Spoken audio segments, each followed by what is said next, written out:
Harrison, you hear me? Yes, sir. Yeah, we'll start with Sean Cunningham.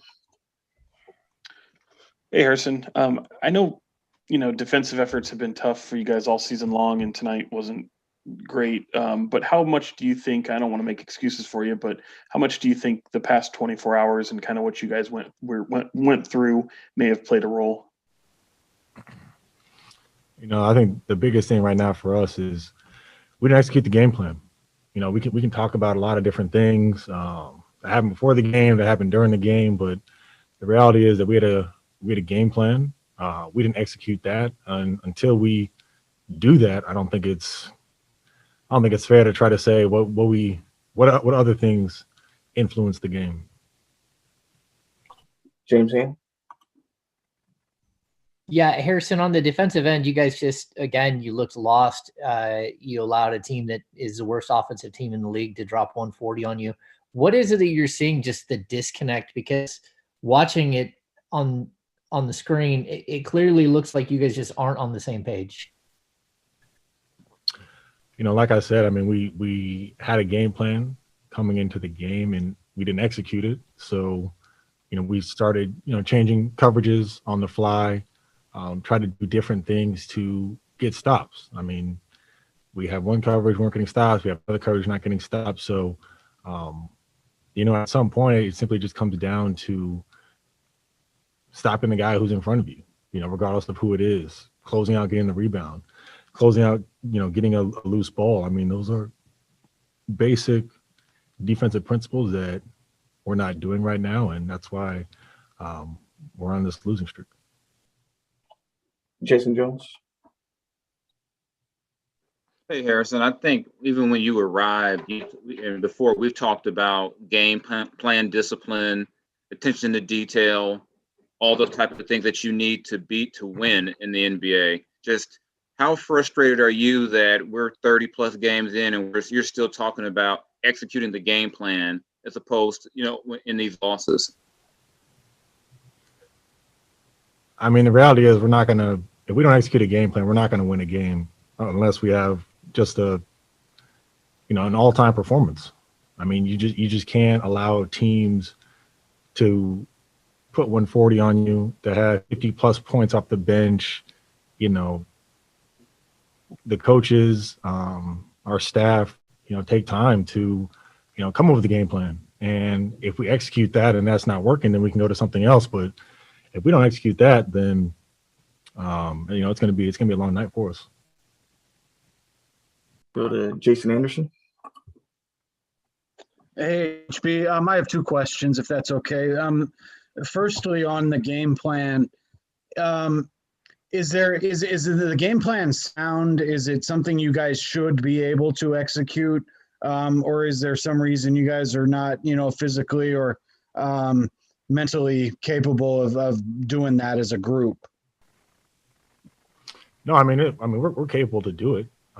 We have shown that we can do it. I mean, I'm sure there's a few good possessions that we did it tonight, but over the course of the game, 5 guys being connected on that string, 5 guys executing what we're doing. If 3 guys are executing a double team and 2 guys are just a second late, then that's what's going to allow them to shoot 60% in the first half.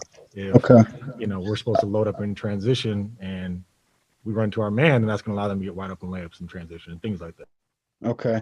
And secondly, it's been a couple of weeks now, but I think it was Jaylen Brown who said that there were some lingering effects of having COVID-19 for him with the respiratory issues and just things he could feel.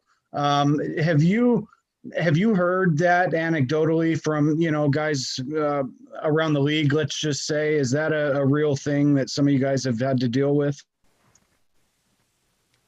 I mean, I lived it. I definitely, felt the lingering effects of COVID, for a couple of months, after the bubble. So, I mean, I definitely understand, what guys are going through who have had it, who, just currently, got cleared, things like that. And it's something, I think the lingering effects is something that not a lot of people talk about, but it's real. Go back to Sean Cunningham.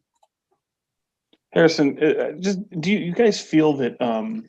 I know you've dealt with your share of winning in this league, and these guys, a lot of them are still young. Do you feel that there's a good response or a good reaction to some of the losing ways? Do you see the right kind of mentality with some of these guys when they experience a streak like this? I mean, I don't know if there's necessarily a good mentality during a losing streak. I just think it comes down to just the black and white of when we win, we execute the game plan, and we do that with energy and effort. When we don't, that makes sometimes it's because we don't have energy and effort. Sometimes it's IQ, but it's going to look disorganized. It's going to look sloppy, and you're going to see performances like you do tonight. So, to me, I think the most important thing, regardless of how anyone feels, it's what we're doing. And right now, we're not performing at the level that we should be performing at.